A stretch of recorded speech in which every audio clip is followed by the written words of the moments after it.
महला पहला। तग ना इंद्री तग ना नारी।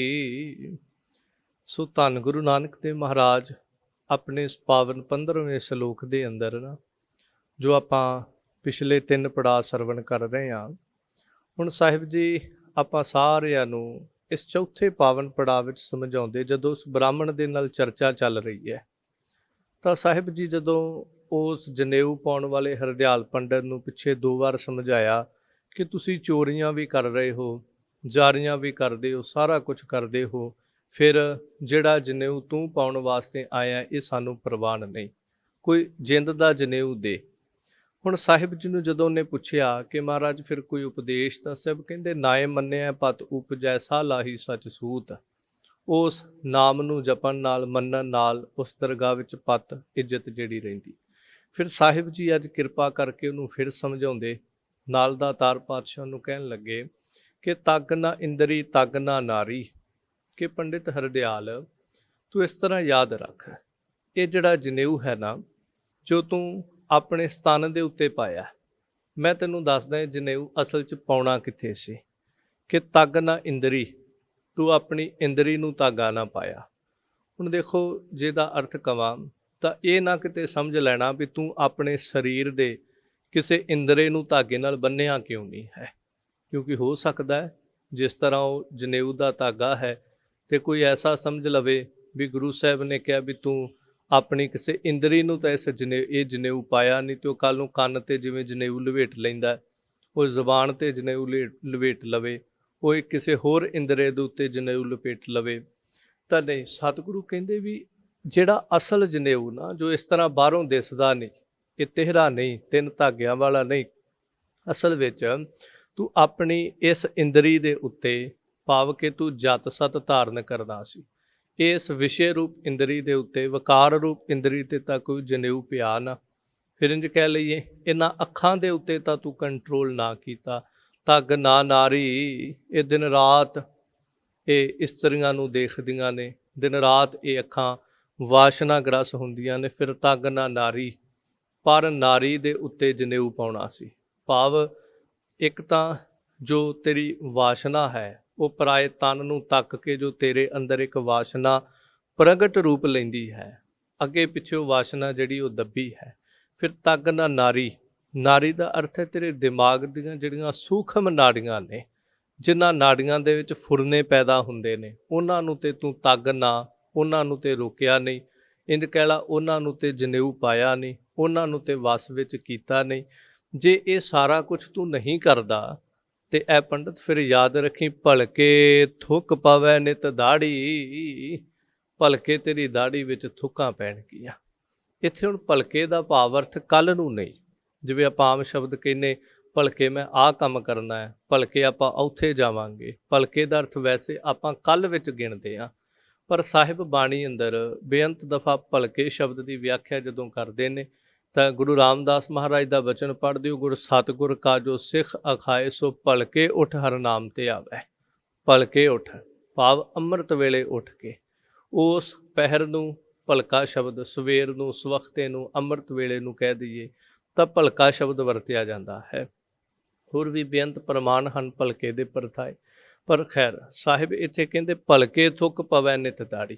ਸਵੇਰੇ ਸਵੇਰੇ ਜਦੋਂ ਬੰਦਾ ਉੱਠਦਾ ਹੈ ਤੇ ਉੱਠਦੇ ਸਾਰ ਘਰੋਂ ਬਾਹਰ ਨਿਕਲੇ ਤੇ ਬਾਹਰ ਨਿਕਲਦਿਆਂ ਅੱਗੋਂ ਕੋਈ ਮਨੁੱਖ ਮਿਲੇ ਤੇ ਇੰਨਾ ਹੀ ਸ਼ਬਦ ਕਹਿ ਦਵੇ ਨਾ ਕਿ ਲੱਖ ਲਾਹਨਤ ਹੈ ਤੇਰੇ ਤੇ ਸਾਰਾ ਦਿਨ ਬੰਦੇ ਦਾ ਜਿਵੇਂ ਕਹਿ ਲਓ ਵੀ ਮੂਡ ਖਰਾਬ, ਤੇ ਕਹਿੰਦਾ ਵੀ ਅੱਜ ਤਾਂ ਮੇਰਾ ਦਿਨ ਜਿਹੜਾ ਇਹਨਾਂ ਨੇ ਖਰਾਬ ਕਰਕੇ ਰੱਖ ਦਿੱਤਾ। ਉਹ ਸਾਰਾ ਦਿਨ ਹੱਸਣਾ ਬੋਲਣਾ ਭੁੱਲ ਜਾਂਦਾ ਹੈ। ਇਸ ਤਰ੍ਹਾਂ ਸ਼ਬਦ ਕਹਿ ਦਿੰਦਾ ਹੈ ਕਿ ਬਸ ਇਸ ਬੰਦੇ ਨੇ ਅੱਜ ਸਵੇਰੇ ਸਵੇਰੇ ਮੈਨੂੰ ਆਹ ਗੱਲ ਕਹਿ ਦਿੱਤੀ। ਸਾਹਿਬ ਜੀ ਕਹਿੰਦੇ ਜਿਹੜੇ ਕਰਮ ਤੂੰ ਕਮਾ ਰਿਹਾ, ਜੋ ਤੂੰ ਅਡੰਬਰ ਕਰ ਰਿਹਾ ਇਸ ਧਰਮ ਦੀ ਆੜ ਹੇਠ ਆ ਕਰਕੇ, ਜੋ ਮੰਦ ਕਰਮ ਤੂੰ ਭੋਗ ਰਿਹਾ, ਭਲਕੇ ਥੁੱਕ ਪਵੈ ਨਿਤ ਦਾੜੀ, ਸਵੇਰੇ ਸਵੇਰੇ ਤੇਰੇ ਮੂੰਹ ਤੇ ਲੋਕ ਲਾਹਣਤਾਂ ਪਾਇਆ ਕਰ ਦੇਣਗੇ।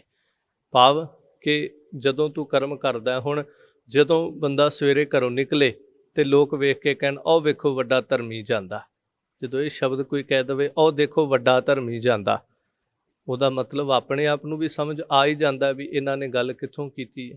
ਫਿਰ ਬੰਦਾ ਜਿੱਧਰ ਨੂੰ ਜਾ ਰਿਹਾ ਉਧਰ ਨਹੀਂ ਮਨ ਲੱਗੇਗਾ ਉਹਦਾ। ਇਸ ਤਰ੍ਹਾਂ ਲਾਹਣਤਾ ਰੂਪ ਥੁੱਕਾਂ ਤੇਰੀ ਦਾੜੀ ਦੇ ਵਿੱਚ ਪੈਂਦੀਆਂ। ਹਾਲਾਂਕਿ ਇਹ ਦਾੜੀ ਨੂੰ ਸਤਿਗੁਰਾਂ ਨੇ ਬਾਣੀ ਦੇ ਅੰਦਰ ਦੋ ਤਰ੍ਹਾਂ ਸ਼ਬਦ ਵਰਤਿਆ ਹੈ।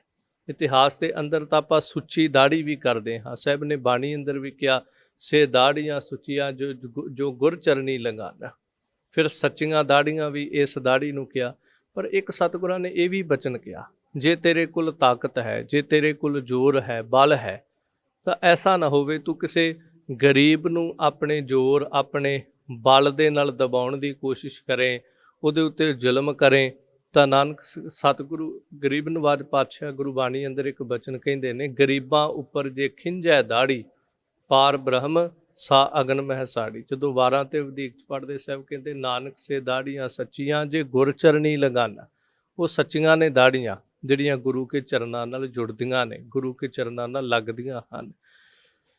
ਗਰੀਬ ਨਵਾਜ ਧੰਨ ਗੁਰੂ ਨਾਨਕ ਦੇਵ ਮਹਾਰਾਜ ਇੱਥੇ ਕਹਿੰਦੇ ਕਿ ਇਸ ਤਰ੍ਹਾਂ ਤੇਰੀ ਦਾੜੀ ਦੇ ਵਿੱਚ ਸਵੇਰੇ ਸਵਖਤੇ ਜਿਵੇਂ ਘਰੋਂ ਨਿਕਲੇ ਲਾਹਣਤਾ ਰੂਪ ਥੁੱਕਾਂ ਪੈਂਦੀਆਂ ਨੇ। ਤੇ ਪੰਡਤ ਜੀ ਤੱਗ ਨਾ ਪੈਰੀ ਤੱਗ ਨਾ ਹੱਥੀ, ਇਹਨਾਂ ਹੱਥਾਂ ਨੂੰ ਤਾਂ ਰੋਕਿਆ ਹੀ ਨਹੀਂ ਮਾੜੇ ਕੰਮ ਕਰਨ ਵਾਸਤੇ, ਇਹਨਾਂ ਨੂੰ ਜਾਂਦਿਆਂ ਹੋਇਆਂ ਇਹਨਾਂ ਨੂੰ ਵਰਜਿਆ ਨਾ। ਫਿਰ ਤੱਗ ਨਾ ਪੈਰੀ, ਇਹਨਾਂ ਪੈਰਾਂ ਨੂੰ ਧਾਗਾ ਪਾ ਜੇ ਪਾਉਣਾ ਹੀ, ਤੇ ਇਹ ਰੋਜ਼ ਮਾੜੇ ਥਾਵਾਂ ਵੱਲ ਨੂੰ ਤੁਰ ਪੈਂਦੇ ਨੇ। ਅੱਜ ਦੇ ਮਨੁੱਖ ਦੇ ਪੈਰ ਦੇਖੋ, ਪੱਕੇ ਬ੍ਰਾਹਮਣ ਜਿਹੜੇ ਨੇ ਨਾ, ਮਾਫ ਕਰਿਓ, ਉਹ ਵੀ ਠੇਕਿਆਂ ਤੇ ਜਾਂਦੇ ਵੇਖੇ ਨੇ। ਹਾਲਾਂਕਿ ਜਿਹੜਾ ਬਿਲਕੁਲ ਜਨੇਊ ਧਾਰੀ ਪੱਕਾ ਬ੍ਰਾਹਮਣ ਹੈ, ਇੱਕ ਤਾਂ ਵੈਸੇ ਆਮ ਲੋਕ ਉਹ ਜਨੇਊ ਪਾ ਲੈਂਦੇ ਨੇ, ਖੱਤਰੀ ਬ੍ਰਾਹਮਣ ਸਾਰੇ ਪਾਉਂਦੇ, ਇੱਕ ਬ੍ਰਾਹਮਣ ਹੈ ਜਿਹੜਾ ਜਨੇਊ ਪਵਾਉਂਦਾ ਵੀ ਹੈ ਤੇ ਪਾਉਂਦਾ ਵੀ ਹੈ, ਉਹ ਵੀ ਠੇਕੇ ਦੇ ਉੱਤੇ ਤੁਰਿਆ ਵੇਖਿਆ ਹੈ। ਇਸ ਲਈ ਸਾਹਿਬ ਕਹਿੰਦੇ ਪੰਡਤ ਜੀ ਪੈਰਾਂ ਨੂੰ ਤੇ ਧਾਗਾ ਪਾਇਆ ਹੀ ਨਹੀਂ। ਇਹ ਕਦੀ ਕਿਸੇ ਵੇਸਵਾ ਦੁਆਰੇ ਨੂੰ ਤੁਰੇ ਹੁੰਦੇ ਨੇ, ਇਹ ਕਦੀ ਕਿਸੇ ਸ਼ਰਾਬ ਵਾਲੇ ਥਾਂ ਤੇ ਤੁਰੇ ਹੁੰਦੇ ਨੇ, ਇਹ ਕਦੀ ਦੁਨੀਆ ਦੇ ਤਮਾਸ਼ੇ ਵੇਖਣ ਤੁਰੇ ਹੁੰਦੇ ਨੇ, ਇਹ ਪੈਰ ਕਦੀ ਮਾੜੇ ਥਾਵਾਂ ਘਰਾਂ ਵੱਲ ਨੂੰ ਤੁਰੇ ਹੁੰਦੇ ਨੇ। ਇਹਨਾਂ ਪੈਰਾਂ ਨੂੰ ਪਾ ਧਾਗਾ ਪਾਉਣਾ। ਤੇ ਫਿਰ ਤੱਗ ਨਾ ਹੱਥੀ, ਇਹਨਾਂ ਹੱਥਾਂ ਨੂੰ ਪਾ। ਇਹ ਹੱਥ ਰੋਜ਼ ਆ ਪੂਜਾ ਦਾ ਧਾਨ ਜਦੋਂ ਲੈਂਦੇ ਨੇ, ਤੇ ਪੂਜਾ ਦੇ ਧਾਨ ਦੇ ਵਿੱਚ ਅੱਗੇ ਵੀ ਸਾਹਿਬ ਕਹਿੰਦੇ ਜ਼ਿਕਰ ਕਰਨਗੇ ਕਿ ਤਾਂ ਛੁਰੀ ਪਕੜੀ ਹੋਈ ਹੈ ਤੁਸੀਂ, ਇਹਨਾਂ ਹੱਥਾਂ ਦੇ ਨਾਲ ਤੁਸੀਂ ਜਜਮਾਨਾਂ ਦੇ ਗਲੇ ਪੈ ਕੱਟਦੇ ਹੋ। ਇਹਨਾਂ ਹੱਥਾਂ ਨੂੰ ਰੋਕੋ। ਇਹਨਾਂ ਹੱਥਾਂ ਦੇ ਨਾਲ ਜਿਹੜੀਆਂ ਚੋਰੀਆਂ ਦਾ ਧਨ ਇਕੱਠਾ ਕਰਦੇ ਪਏ, ਜਜਮਾਨਾਂ ਨਾਲ ਠੱਗੀਆਂ ਕਰਕੇ ਧਨ ਇਕੱਠਾ ਕਰਦੇ ਹੋ। ਇਹਨਾਂ ਹੱਥਾਂ ਦੇ ਨਾਲ ਜੋ ਵਾਸ਼ਨਾ ਕਰਦੇ, ਇਹਨਾਂ ਹੱਥਾਂ ਦੇ ਨਾਲ ਕਰਮ ਕਾਂਡ ਕਰਕੇ ਤੇ ਸਾਹਮਣੇ ਵਾਲੇ ਜਜਮਾਨ ਨੂੰ ਭੁਲੇਖੇ ਦੇ ਵਿੱਚ ਪਾਉਂਦੇ ਹੋ। ਇਹਨਾਂ ਹੱਥਾਂ ਦੇ ਨਾਲ ਕਰਮ ਕਾਂਡ ਕਰਕੇ ਉਹਨਾਂ ਨੂੰ ਵਹਿਮਾਂ ਦੇ ਵਿੱਚ ਪਾਉਂਦੇ ਹੋ। ਪੰਡਤ ਜੀ ਇਹਨਾਂ ਹੱਥਾਂ ਨਾਲ 10 ਨੌਆਂ ਦੀ ਕਿਰਤ ਕਮਾਈ ਕਰੋ, ਜੋ ਗੁਰੂ ਨਾਨਕ ਪਾਤਸ਼ਾਹ ਨੇ ਕਿਹਾ। ਤੇ ਸਤਿਗੁਰਾਂ ਨੇ ਫਿਰ ਅਗਾਂਹ ਚੱਲ ਕੇ ਕਰਤਾਰਪੁਰ ਸਾਹਿਬ ਕਰਕੇ ਵੀ ਦਿਖਾਈ 10 ਨੌਆਂ ਦੀ ਕਿਰਤ ਕਮਾਈ। ਸੋ ਇਸ ਲਈ ਸਾਹਿਬ ਕਹਿੰਦੇ ਇਹਨਾਂ ਹੱਥਾਂ ਨੂੰ ਕੋਈ ਧਾਗਾ ਪਾ। ਤੱਗ ਨਾ ਜਿਹਵਾ ਤੱਗ ਨਾ ਅੱਖੀ, ਇਸ ਜ਼ੁਬਾਨ ਦੇ ਉੱਤੇ ਤਾਂ ਕੋਈ ਧਾਗਾ ਪਾਇਆ ਨਹੀਂ। ਇਹ ਤੇ ਦਿਨ ਰਾਤ ਬੋਲੀ ਜਾ ਰਹੀ ਹੈ, ਫਿਰ ਸਵਾਦਾਂ ਦੇ ਵਿੱਚ ਪਈ ਹੈ। ਜ਼ੁਬਾਨ ਨੂੰ ਧਾਗਾ ਪਾ ਮਤਲਬ ਇਹਨੂੰ ਕੰਟਰੋਲ ਦੇ ਵਿੱਚ ਕਰ। ਅਸਲ ਜਨੇਊ ਤਾਂ ਉਹੀ ਹੈ, ਆ ਬਾਹਰੀ ਤੂੰ ਤਨ ਦੇ ਉੱਤੇ ਪਾ ਲਿਆ, ਪਰ ਫਿਰ ਇਹ ਪਾਉਣ ਤੋਂ ਬਾਅਦ ਵੀ ਜਿਵੇਂ ਸਾਹਿਬ ਕਹਿੰਦੇ ਲੱਖ ਚੋਰੀਆਂ, ਲੱਖ ਜਾਰੀਆਂ, ਲੱਖ ਕੂੜੀਆਂ, ਲੱਖ ਗਾਲ, ਲੱਖ ਠੱਗੀਆਂ, ਪਹਿਨਾਮੀਆਂ, ਰਾਤ ਦਿਨ ਜੀ ਨਾਲ ਆ ਸਾਰਾ ਕੁਝ ਕਰ ਰਹੇ ਹਾਂ। ਤਾਂ ਦਾਤਾਰ ਪਾਤਸ਼ਾਹ ਹੁਣ ਕਹਿ ਰਹੇ ਇਸ ਪਾਵਨ ਵਚਨ ਅੰਦਰ ਕਿ ਆਪਣੀ ਜ਼ੁਬਾਨ ਨੂੰ ਕੋਈ ਧਾਗਾ ਪਾ ਜੇ ਪਾਉਣਾ, ਇਹਨੂੰ ਜਨੇਊ ਪਾ। ਇੱਕ ਤਾਂ ਇਹ ਰਸਾਂ ਕਸਾਂ ਨੂੰ ਬੜਾ ਚੱਖਦੀ ਹੈ, ਇਹਨੂੰ ਇਹ ਨਹੀਂ ਪਤਾ ਮੈਂ ਕੀ ਖਾਣਾ ਹੈ ਤੇ ਕੀ ਨਹੀਂ ਖਾਣਾ, ਬਸ ਜੋ ਹੱਥ 'ਚ ਆ ਗਏ ਨੇ ਖਾ ਲੈਣਾ। ਉਸ ਤੋਂ ਬਾਅਦ ਨਿੰਦਾ ਕਰਦੀ ਹੈ। ਨਿੰਦਾ ਵੀ ਇੱਕ ਜ਼ੁਬਾਨ ਦੀ ਖੁਰਾਕ ਹੈ। ਬੜੇ ਨਿੰਦਕ ਵੇਖੇ, ਜੇ ਉਹ ਨਿੰਦਾ ਨਾ ਕਰਨ ਤੇ ਸਮਝ ਲਓ ਜਿਵੇਂ ਉਹਨਾਂ ਨੂੰ ਰੋਟੀ ਨਹੀਂ ਪਚਦੀ। ਜਿੰਨਾ ਚਿਰ ਉਹ 1-2 ਬੰਦਿਆਂ ਦੀਆਂ ਕਹਿ ਲਓ ਵੀ ਅਗਲੀਆਂ ਪਿਛਲੀਆਂ ਮਾੜੀਆਂ ਚੰਗੀਆਂ ਕਰ ਨਾ ਲੈਣ, ਉਹ ਭਾਵੇਂ ਕਿੰਨਾ ਵੀ ਜਿੰਮ ਕਰ ਲੈਣ, ਉਹਨਾਂ ਨੂੰ ਖੁਰਾਕ ਪਚਦੀ ਨਹੀਂ ਉਹਨਾਂ ਚਿਰ। ਇਸ ਲਈ ਸਾਹਿਬ ਜੀ ਕਹਿੰਦੇ ਵੀ ਇਸ ਜ਼ੁਬਾਨ ਨੂੰ ਵਸ ਦੇ ਵਿੱਚ ਕਰ, ਇਹਨੂੰ ਧਾਗਾ ਪਾ। ਤੇ ਤੱਗ ਨਾ ਅੱਖੀਂ, ਇਹਨਾਂ ਅੱਖਾਂ ਨੂੰ ਤੇ ਧਾਗਾ ਪਾਇਆ ਹੀ ਨਹੀਂ। ਇਹ ਤਾਂ ਜਿੱਧਰ ਨੂੰ ਵੇਂਦੀਆਂ ਨੇ, ਜਿਹੜੇ ਰੂਪ ਦੇ ਉੱਤੇ ਜਾ ਕੇ ਡਿੱਗਦੀਆਂ ਨੇ, ਉਸੇ ਵਿੱਚ ਹੀ ਵਾਸ਼ਨਾ ਪੈਦਾ ਕਰ ਲੈਂਦੀਆਂ। ਇਹਨਾਂ ਨੂੰ ਤੇ ਇੰਨਾ ਕੁ ਤੂੰ ਵਸ 'ਚ ਨਾ ਕਰ ਸਕਿਆ ਵੀ ਵੈਸੇ ਤੇ ਸਾਰੇ ਸੰਸਾਰ ਨੂੰ ਬਰਾਬਰ ਦੇਖੇ, ਪਰ ਤੇਰੀਆਂ ਤਾਂ ਇੰਨੀਆਂ ਕੁ ਵਸ ਦੇ ਵਿੱਚ ਨਹੀਂ ਜਿੱਥੇ ਪਰਾਈ ਇਸਤਰੀ ਨੂੰ ਦੇਖ ਕੇ ਤੇਰੇ ਅੰਦਰ ਵਾਸ਼ਨਾ ਆਉਂਦੀ ਹੈ। ਜੇ ਤੂੰ ਆਪਣੇ ਘਰ ਦੇ ਵਿੱਚ ਵੀ ਕਿਸੇ ਇਸਤਰੀ ਨੂੰ ਵੇਖਦਾ ਤੇ ਉਦੋਂ ਵੀ ਤੇਰੇ ਅੰਦਰ ਵਾਸ਼ਨਾ ਆਉਂਦੀ ਹੈ। ਕਿਉਂਕਿ ਇੱਕ ਤਨ ਹੈ ਨਾ, ਜਦੋਂ ਤਨ ਨੂੰ ਤੱਕਦਾ ਤੇ ਉਸ ਤਨ ਨੂੰ ਜਦੋਂ ਇਸੇ ਦ੍ਰਿਸ਼ਟੀ ਦੇ ਨਾਲ ਹੀ ਤੱਕਦਾ ਕਿ ਇੱਕ ਇਸਤਰੀ ਇੱਕ ਔਰਤ ਦਾ ਤਨ ਹੈ, ਤਾਂ ਤੇਰੀਆਂ ਅੱਖਾਂ ਤੇ ਕਿੱਥੇ ਤੇਰਾ ਵਸ ਹੈ। ਫਿਰ ਸੰਸਾਰ ਦੇ ਵਿੱਚ ਜਿਹੜੇ ਆ ਪਦਾਰਥ ਨੇ, ਸੰਸਾਰ ਆ ਨਾਸ਼ਵਾਨ, ਸੰਸਾਰ ਦਾ ਜੋ ਪਸਾਰਾ ਦਿਸਦਾ ਹੈ, ਇਹਨੂੰ ਦੇਖ ਕੇ ਇਹਦੇ ਵਿੱਚ ਮੋਹ ਪੈਦਾ ਕਰਨਾ, ਇਹਦੇ 'ਚ ਵਾਸ਼ਨਾ ਪੈਦਾ ਕਰਨੀਆਂ, ਇਹਨਾਂ ਚੀਜ਼ਾਂ ਨੂੰ ਵੇਖ ਕੇ ਲਾਲਚ ਪੈਦਾ ਕਰਨਾ। ਕਿਉਂਕਿ ਜਦੋਂ ਅੱਖਾਂ ਵੇਂਦੀਆਂ ਨੇ ਕਿਸੇ ਚੀਜ਼ ਨੂੰ, ਫਰਜ਼ ਕਰੋ ਸੋਹਣਾ ਘਰ ਵੇਖਿਆ, ਅੱਖਾਂ ਨੇ ਲਾਲਚ ਪੈਦਾ ਕੀਤਾ, ਇਹ ਮੇਰਾ ਹੋਣਾ ਚਾਹੀਦਾ ਸੀ। ਸੋਹਣੀ ਕੋਈ ਗੱਡੀ ਵੇਖੀ, ਕਿਸੇ ਦੇ ਘਰੇ ਕੋਈ ਸੋਹਣੀ ਚੀਜ਼ ਵੇਖੀ, ਅੱਖਾਂ ਲਾਲਚ ਵੇਖਣ ਤੋਂ ਬਾਅਦ ਪਹਿਲਾਂ ਅੱਖਾਂ ਹੀ ਵੇਂਦੀਆਂ ਨੇ ਨਾ, ਫਿਰ ਲਾਲਚ ਪੈਦਾ ਹੁੰਦਾ ਵੀ ਇਹ ਚੀਜ਼ ਚੁੱਕ ਕੇ ਹੀ ਲੈ ਜਾਈਏ ਤਾਂ ਮੇਰੇ ਕੋਲ ਹੋਣੀ ਚਾਹੀਦੀ ਸੀ। ਸੋ ਇਸ ਤਰ੍ਹਾਂ ਸਾਹਿਬ ਕਹਿੰਦੇ ਇਹਨਾਂ ਅੱਖਾਂ ਦੇ ਉੱਤੇ ਤਾਂ ਕੋਈ ਧਾਗਾ ਪਾਇਆ ਨਹੀਂ, ਤੇ ਇਸ ਸਾਰਾ ਕੁਝ ਨਾ ਕਰਨ ਦੇ ਕਾਰਨ ਕੀ ਬਣਿਆ, ਵੇ ਤੱਗਾ ਆਪੇ ਵਤੈ। ਕਿ ਪੰਡਤ ਜੀ ਕਮਾਲ ਹੈ, ਇਸ ਤਰ੍ਹਾਂ ਤੇ ਤੁਸੀਂ ਵੇ ਤੱਗੇ ਹੀ ਸੰਸਾਰ ਤੋਂ ਚਲੇ ਜਾਂਦੇ ਹੋ। ਕਿਤਨੀ ਵੱਡੀ, ਕਿੰਨਾ ਕ੍ਰਾਂਤੀਕਾਰੀ ਬਚਨ ਸੀ ਉਸ ਪੰਡਤ ਨੂੰ ਸਾਹਮਣੇ ਇਹ ਸ਼ਬਦ ਕਹਿਣਾ, ਤੇ ਨਾਲ ਉਹਦੇ ਹਜ਼ਾਰਾਂ ਜਿਹੜੇ ਆਉਣ ਵਾਲੇ ਸਨ ਉਹਨਾਂ ਨੂੰ ਸੰਬੋਧਨ ਕਰਨਾ ਕਿ ਪੰਡਤ ਜੀ ਦੂਜਿਆਂ ਨੂੰ ਤੇ ਜਨੇਊ ਪਾਉਣੇ ਬੜੇ ਸੌਖੇ ਨੇ, ਪਰ ਸੱਚਾਈ ਇਹ ਹੈ ਤੂੰ ਆਪ ਬਿਨਾਂ ਜਨੇਊ ਤੋਂ ਤੁਰਿਆ ਫਿਰਦਾ। ਹੁਣ ਇਹ ਗੱਲ ਕਿਸੇ ਨੂੰ ਕਹਿ ਦਈਏ ਕਿ ਤੂੰ ਲੋਕਾਂ ਨੂੰ ਜਨੇਊ ਪਾ ਰਿਹਾ, ਆਪ ਤਾਂ ਤੇਰੇ ਪਾਇਆ ਹੀ ਨਹੀਂ ਹੈ। ਤੇ ਜੇ ਕੋਈ ਹੋਰ ਹੁੰਦਾ ਨਾ ਪੰਡਤ ਹਰਦਿਆਲ ਦੀ ਥਾਂ ਤੇ, ਮੈਂ ਕਹਿੰਦਾ ਉਹਦੇ ਵੀ ਬਲਿਹਾਰ ਜਾਈਏ, ਕਿਉਂਕਿ ਉਹ ਸਤਿਗੁਰਾਂ ਨੂੰ ਬਹੁਤ ਪਿਆਰ ਕਰਦਾ ਹੈ। ਹਾਲਾਂਕਿ ਚਲੋ ਉਹਦੇ ਕਰਮ ਵੱਖਰੇ ਨੇ, ਇੰਜ ਕਹਿ ਲਓ ਉਹਦਾ ਧਰਮ ਵੱਖਰਾ ਹੈ, ਉਹਦੀ ਰੋਜ਼ੀ ਰੋਟੀ ਵੱਖਰੀ ਹੈ, ਪਰ ਉਹਨੇ ਪਹਿਲਾਂ ਵੀ ਜਦੋਂ ਸ਼ਬਦ ਕਿਹਾ ਸੀ ਨਾ ਪਿਤਾ ਮਹਿਤਾ ਕਾਲੂ ਨੂੰ ਕਿ ਮੈਨੂੰ ਇਸ ਗੱਲ ਦਾ ਦੁੱਖ ਹੈ ਕਿ ਮੈਂ ਇਹਦੇ ਕੌਤਕ ਨਹੀਂ ਵੇਖ ਸਕਾਂ, ਇਹਦਾ ਮਤਲਬ ਉਹਨੂੰ ਪਤਾ ਹੈ ਕੋਈ ਰੱਬੀ ਅਵਤਾਰ ਹੈ। ਮੈਂ ਜ਼ਿਕਰ ਕਰਾਂ ਕਿਸੇ ਹੋਰ ਨੂੰ ਕਹਿੰਦੇ ਵੀ ਆਪ ਤਾਂ ਤੂੰ ਪਾਇਆ ਨਹੀਂ, ਤੇ ਉਹਨੇ ਉਸੇ ਵੇਲੇ ਕੱਢ ਕੇ ਵਿਖਾਉਣਾ ਸੀ, ਆਹ ਦੇਖ ਕਿੱਡਾ ਮੋਟਾ, ਕਿੰਨਾ ਸੋਹਣਾ, ਕਿੰਨੇ ਚਿੱਟੇ ਰੰਗ ਦਾ, ਮੈਂ ਤੇ ਅੱਜ ਹੀ ਪਾ ਕੇ ਆਇਆ ਕਿਉਂਕਿ ਮੈਨੂੰ ਪਤਾ ਸੀ ਪ੍ਰੋਗਰਾਮ ਤੇ ਜਾਣਾ। ਪਰ ਉਹਨੇ ਐਸਾ ਨਹੀਂ ਕਿਹਾ, ਕਿਉਂਕਿ ਸਤਿਗੁਰੂ ਦੱਸਦੇ ਪਏ ਨੇ ਕਿਹੜੇ ਜਨੇਊ ਦੀ ਗੱਲ। ਜਦੋਂ ਸਤਿਗੁਰਾਂ ਨੇ ਕਿਹਾ ਵੇ ਤੱਗਾ ਆਪੇ ਵਤੈ, ਇਸ ਤਰ੍ਹਾਂ ਤਾਂ ਤੂੰ ਆਪ ਵੇ ਤੱਗਾ ਹੀ ਸੰਸਾਰ ਤੋਂ ਤੁਰ ਜਾਣਾ, ਵਟ ਧਾਗੇ ਅਵਰਾ ਘਤੈ। ਪੰਡਿਤ ਜੀ ਕਮਾਲ ਹੈ, ਧਾਗੇ ਵੱਟ ਕੇ ਦੂਜਿਆਂ ਦੇ ਗਲਾਂ 'ਚ ਘੱਤੈ ਪਾਈ ਜਾਣਾ, ਦੂਜਿਆਂ ਦੇ ਗਲਾਂ 'ਚ ਰੋਜ਼ ਜਾ ਕੇ ਕਦੀ ਉਹਦੇ ਘਰ ਜਨੇਊ ਪਾਤਾ, ਕਦੀ ਉਹਦੇ ਮੁੰਡੇ ਨੂੰ ਜਨੇਊ ਪਾਤਾ। ਦਿਨ 'ਚ ਕਈ ਵਾਰ 4-4 ਪ੍ਰੋਗਰਾਮ ਵੀ ਕਰਦੇ ਹੋਵੋਗੇ, 4-5 ਨੇ ਜਨੇਊ ਪਾ ਆਉਂਦੇ ਹੋਵੋਗੇ। ਪਰ ਵਟ ਧਾਗੇ ਅਵਰਾ ਘਤੈ, ਇਹ ਧਾਗੇ ਵੱਟ ਕੇ ਦੂਜਿਆਂ ਦੇ ਗਲਾਂ 'ਚ ਪਾਈ ਜਾਂਦੇ ਜੇ। ਕਦੀ ਅੰਤਰੀਵ ਜਨੇਊ, ਆਤਮਾ ਦਾ ਜਨੇਊ ਜਿਹੜਾ ਆਪਣੇ ਗਲ ਦੇ ਵਿੱਚ ਵੀ ਪਾਉਣਾ ਕਰੋ। ਪਰ ਲੈ ਭਾੜ ਕਰੇ ਵੀ ਆਹੋ। ਪੰਡਤ ਜੀ ਕੈਸਾ ਧਰਮ ਅਪਣਾਈ ਬੈਠੇ ਹੋ। ਭਾੜ ਦਾ ਅਰਥ ਹੈ ਭਾੜਾ ਲੈ ਕੇ, ਕਿਰਾਇਆ ਲੈ ਕੇ, ਜਿਵੇਂ ਕਹਿ ਦਈਏ ਪੈਸਾ ਲੈ ਕਰਕੇ। ਕਰੇ ਵੀ ਆਹੋ ਇੱਕ ਦੁਖਾਂਤ ਹੈ ਜੋ ਇੱਕ ਧਰਮ ਦਾ ਨਹੀਂ, ਮਾਫ ਕਰਿਓ ਹਰ ਧਰਮ ਦਾ ਹੈ, ਹਰ ਮਜ਼ਹਬ ਦਾ ਹੈ। ਕਿਉਂਕਿ ਸਹਿਬਾਣੀ ਅੰਦਰ ਇੱਕ ਬਚਨ ਕਿਹਾ, ਸਾਈ ਪੁੱਤਰੀ ਜਜਮਾਨ ਕੀ ਸਾ ਤੇਰੀ, ਏਤ ਧਾਨ ਖਾਧਾ ਹੈ ਤੇਰਾ ਜਨਮ ਗਿਆ। ਕਿ ਜਿਹੜੀ ਜਜਮਾਨ ਦੀ ਬੱਚੀ ਹੈ ਨਾ ਉਹ ਤੇਰੀ ਵੀ ਹੈ। ਭਾਵ ਕਿ ਜਿਵੇਂ ਆਪਾਂ ਕਹਿੰਦੇ ਧੀਆਂ ਭੈਣਾਂ ਸਾਰਿਆਂ ਦੀਆਂ ਸਾਂਝੀਆਂ ਹੁੰਦੀਆਂ ਨੇ। ਦੇਖੋ ਜ਼ਿੰਦਗੀ ਦੇ ਅੰਦਰ ਕਿਤੇ ਨਾ ਕਿਤੇ ਕੋਸ਼ਿਸ਼ ਜ਼ਰੂਰ ਕਰੇ ਹਰ ਧਰਮ ਦਾ ਮਨੁੱਖ, ਭਾਵੇਂ ਉਹ ਗੁਰੂ ਘਰ ਦਾ ਗ੍ਰੰਥੀ ਹੈ, ਭਾਵੇਂ ਉਹ ਬ੍ਰਾਹਮਣ ਪੁਜਾਰੀ ਹੈ, ਭਾਵੇਂ ਉਹ ਕਾਜੀ ਹੈ ਜਿਹਨੇ ਨਿਕਾਹ ਪੜਾਉਣਾ ਕਿਸੇ ਬੱਚੀ ਦਾ। ਸਾਹਿਬ ਜੀ ਇਸ ਪੰਡਤ ਨੂੰ ਇਹ ਸਮਝਾਉਂਦੇ, ਦੇਖ ਉਹਨਾਂ ਦੇ ਘਰ ਵਿੱਚ ਧੀ ਪੁੱਤ ਪੈਦਾ ਹੋਇਆ, ਤੂੰ ਉਦੋਂ ਵੀ ਜਾ ਕੇ ਉਹਨਾਂ ਤੋਂ ਪੈਸੇ ਲਏ, ਉਦੋਂ ਵੀ ਦਕਸ਼ਨਾ ਲਈਆਂ, ਹੋਰ ਵੀ ਕਈ ਪ੍ਰੋਗਰਾਮ ਉਹਦੇ ਘਰ ਦੇ ਵਿੱਚ ਆਉਂਦੇ ਰਹੇ, ਕਦੀ ਖੁਸ਼ੀ, ਕਦੀ ਗਮੀ, ਕਦੀ ਪਿੰਡ ਭਰਨੇ, ਜਾਂ ਕਦੀ ਕੋਈ ਸਰਾਧ ਖਾਣਾ, ਜਾਂ ਕਦੀ ਕੋਈ ਗ੍ਰਹਿ ਲੱਗ ਗਿਆ। ਸਾਰੀ ਜ਼ਿੰਦਗੀ ਉਹਨਾਂ ਤੋਂ ਧਾਨ ਖਾਧਾ। ਪਰ ਜਿਸ ਦਿਨ ਪੰਡਤ ਜੀ ਧੀ ਦਾ ਵਿਆਹ ਕਰਨ ਵਾਸਤੇ ਉਹ ਤੇਰੇ ਕੋਲ ਆਏ, ਉਸ ਦਿਨ ਤੇ ਕਮ ਸੇ ਕਮ ਛੱਡ ਦਿੰਦਾ ਵੀ ਚੱਲ ਧੀਆਂ ਭੈਣਾਂ ਤੇ ਸਾਰੀਆਂ ਦੀਆਂ ਸਾਂਝੀਆਂ ਨੇ, ਪਰ ਤੂੰ ਤਾਂ ਇਹ ਵੀ ਨਾ ਵੇਖਿਆ ਵੀ ਕੋਈ ਗਰੀਬ ਹੈ। ਤੂੰ ਤੇ ਉਹਦਾ ਰਿਸ਼ਤਾ ਕਰਾਉਣ ਵਾਸਤੇ ਵੀ ਦਕਸ਼ਨਾ ਤੇ ਲੈਣੀ ਸੀ, ਪਰ ਤੂੰ ਦਕਸ਼ਨਾ ਦੇ ਨਾਲ ਨਾਲ ਕਈ ਐਸੇ ਧਾਰਮਿਕ ਲੋਕ ਨੇ, ਮਾਫ ਕਰਿਓ, ਜੋ ਰਿਸ਼ਤੇ ਕਰਵਾਉਂਦੇ ਨੇ। ਰਿਸ਼ਤਾ ਕਰਵਾਉਣਾ ਮਾੜੀ ਗੱਲ ਨਹੀਂ, ਗੁਰੂ ਕਿਰਪਾ ਕਰੇ ਇੱਕ ਘਰ ਦਾ ਦੂਜੇ ਦੇ ਨਾਲ ਸੰਯੋਗ ਬਣ ਜਾਂਦਾ, ਪਰ ਆਮ ਮਨੁੱਖ ਪੈਸਾ ਲੈ ਲੈ ਕੇ ਲੋਕਾਂ ਦੇ ਰਿਸ਼ਤੇ ਜੋੜਨ ਨੂੰ ਉਹਨਾਂ ਨੂੰ ਫੱਬਦੇ, ਉਹਨਾਂ ਦੇ ਧੰਦੇ ਨੇ। ਪਰ ਮਾਫ ਕਰਿਓ ਬੜੀ ਵੱਡੀ ਗੱਲ ਕਵਾਂ, ਗੁਰੂ ਘਰਾਂ ਦੇ ਗ੍ਰੰਥੀ, ਮਾਫ ਕਰਿਓ ਸੱਚਾਈ ਹੈ, ਗੱਲ ਚੁੱਭੇਗੀ ਜੋ ਸਾਡੇ ਇਸ ਮਹਿਕਮੇ ਵਾਲੇ ਨੇ, ਗੁਰੂ ਘਰਾਂ ਦੇ ਗ੍ਰੰਥੀ ਜਾਂ ਪ੍ਰਚਾਰਕ ਵੇਖੇ ਨੇ ਜਿਹੜੇ ਰਿਸ਼ਤਾ ਕਰਵਾਉਂਦੇ ਨੇ ਤੇ ਰਿਸ਼ਤਾ ਕਰਵਾ ਕੇ ਕੁੜੀ ਵਾਲੇ ਪਾਸੇ ਤੋਂ ਵੱਖਰੀ ਮੁੰਦਰੀ ਭਾਲਦੇ ਨੇ, ਮੁੰਡੇ ਵਾਲੇ ਪਾਸੇ ਤੋਂ ਵੱਖਰੀ ਭਾਲਦੇ ਨੇ। ਜਿੰਜ ਕਹਿ ਲਓ ਇਹ ਗਹਿਣਿਆਂ ਦੀ ਗੱਲ ਛੱਡੋ, ਪੈਸਾ ਮਕਾਉਂਦੇ ਨੇ, ਮੈਂ ਰਿਸ਼ਤਾ ਕਰਾ ਦੇਵਾਂਗਾ, 50,000 ਤੁਸੀਂ ਦੇਣਾ, 50 ਤੁਸੀਂ ਦੇਣਾ। ਆਹ ਸਾਡੇ ਪੰਥ ਦਾ ਦੁਖਾਂਤ ਹੈ। ਗੁਰੂ ਨਾਨਕ ਪਾਤਸ਼ਾਹ ਤਾਂ ਉਸ ਪੰਡਤ ਨੂੰ ਸਮਝਾਉਂਦੇ ਪਏ ਸੀ, ਪਰ ਇਹ ਸਾਡੇ ਆਪਣੇ ਘਰ ਦੇ ਵਿੱਚ ਇਹ ਗੱਲਾਂ ਆ ਗਈਆਂ। ਖੈਰ ਸਾਹਿਬ ਕਹਿੰਦੇ ਲੈ ਪਹਾੜ ਕਰੇ ਵੀ ਆਹੋ, ਪਹਾੜਾ ਲੈ ਕੇ ਵਿਆਹ ਕਰਾਉਂਦੇ ਫਿਰਦੇ ਜੇ।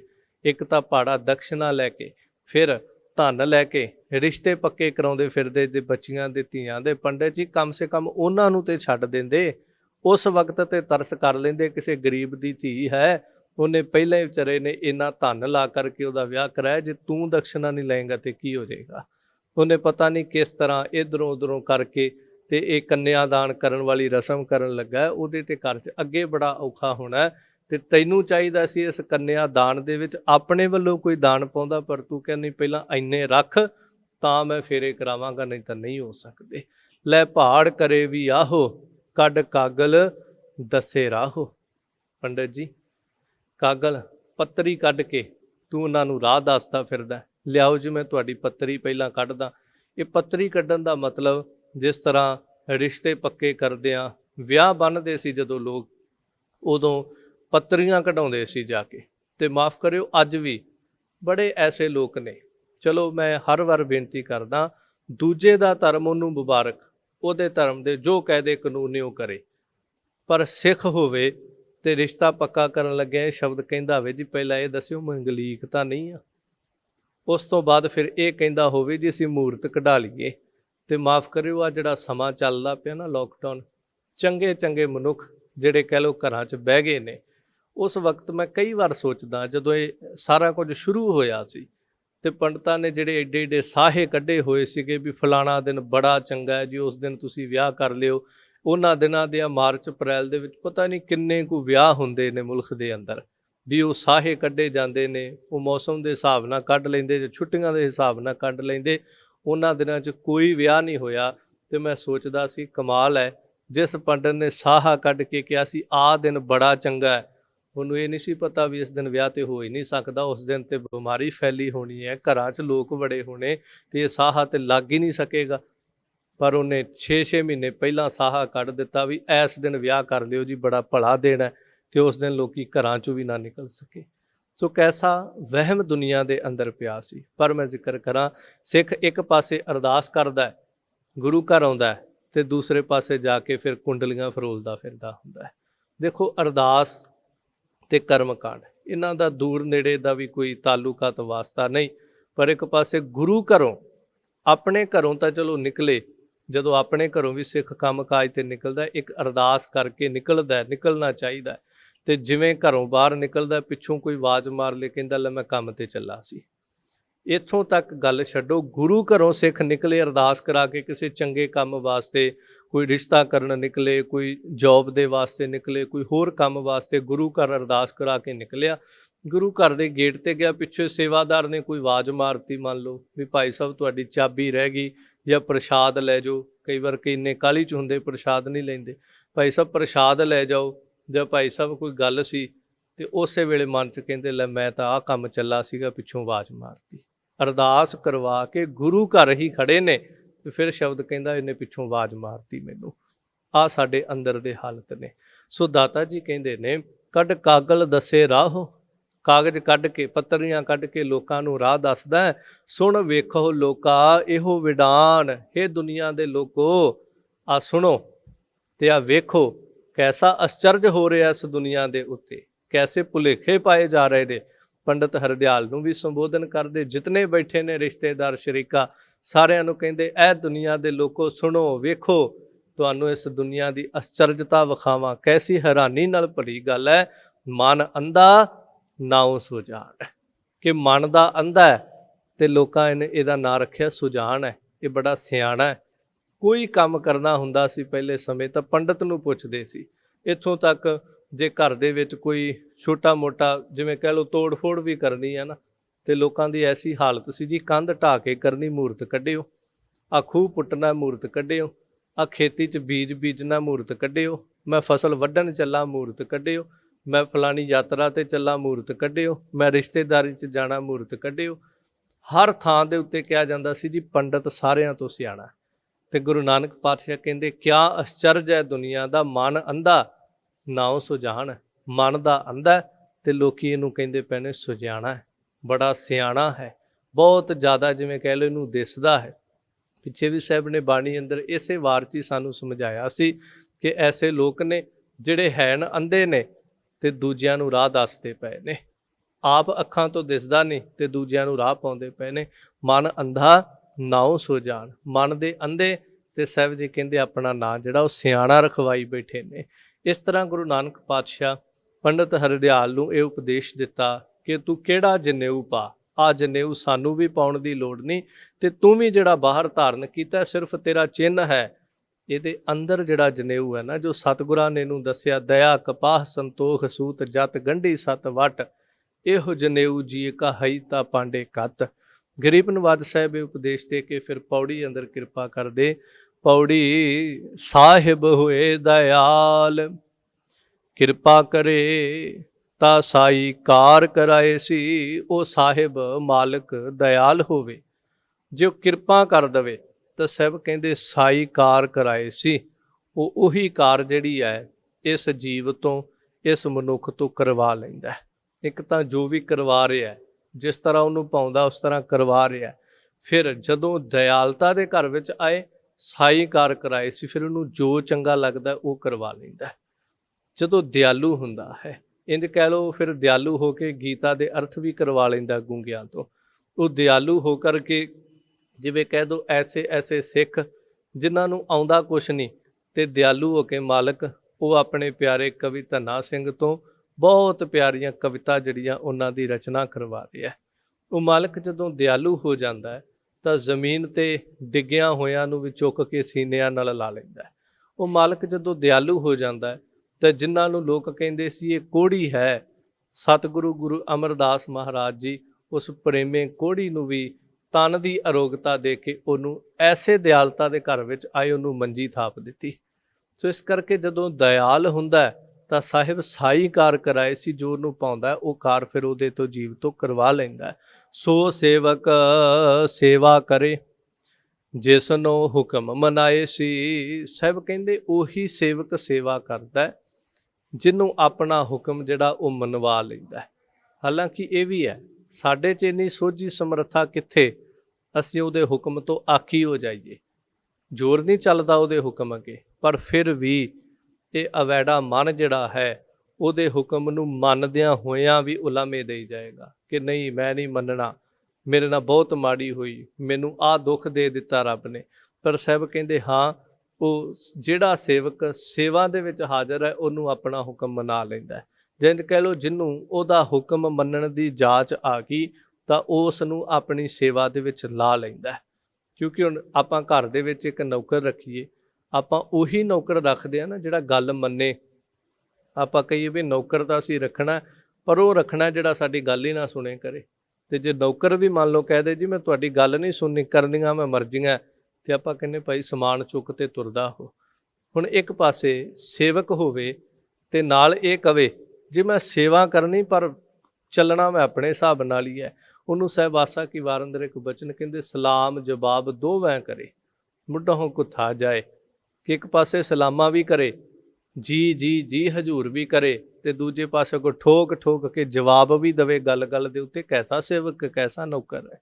ਤਾਂ ਦਾਤਾ ਜੀ ਇੱਥੇ ਕਹਿੰਦੇ ਸੋ ਸੇਵਕ ਸੇਵਾ ਕਰੇ ਜਿਸ ਨੂੰ ਹੁਕਮ ਮਨਾਏ ਸੀ। ਜਿਹਨੂੰ ਆਪਣਾ ਹੁਕਮ ਮਨਾ ਲੈਂਦਾ, ਜਿਹਨੂੰ ਹੁਕਮ ਮੰਨਣ ਦੀ ਜਾਂਚ ਆ ਜਾਂਦੀ ਹੈ, ਉਹ ਉਸ ਮਾਲਕ ਦੇ ਘਰ ਦੀ ਸੇਵਾ ਕਰਦਾ। ਹੁਕਮ ਮੰਨਣ ਨਾਲ ਕੀ ਹੁੰਦਾ ਹੈ? ਹੁਕਮ ਮੰਨਿਆ ਹੋਵੇ ਪ੍ਰਵਾਨ ਤਾਂ ਖਸਮੈ ਕੰਮ ਹੱਲ ਪਾਏ ਸੀ। ਹੁਕਮ ਨੂੰ ਮੰਨਣ ਦੇ ਨਾਲ ਇੱਕ ਤਾਂ ਇੱਥੇ ਮਾਲਕ ਦੀ ਨਿਗਾਹ ਵਿੱਚ ਪ੍ਰਵਾਨ ਹੈ, ਫਿਰ ਅਗਲੇ ਜਹਾਨ ਵੀ ਮਾਲਕ ਦੇ ਘਰ ਪ੍ਰਵਾਨ ਹੈ। ਹੁਕਮ ਮੰਨਿਆ ਭਾਈ ਲਹਿਣਾ ਨੇ ਪ੍ਰਵਾਨ ਹੈ।